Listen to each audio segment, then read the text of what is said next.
Hey everyone, welcome back to my channel Scale Up. In this quick tutorial, I will show you how you can adjust color filters intensity on iPhone. It's super easy to do. Let's get started.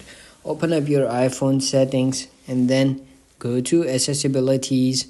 There you will find display and text size. Go to this and then scroll all the way up and you will see over here the last third option over here, color filters. Click on that and then you will see over here at the end of this page or like bottom, you will see intensity. So to reduce this intensity, you have to do is go to the left side, and if you want to increase this, you have to go to the right side to increase intensity of this color filter.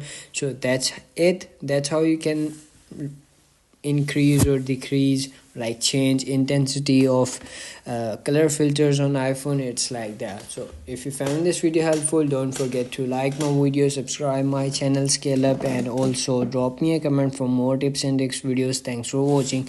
See you in the next video. Have a nice day. Bye bye.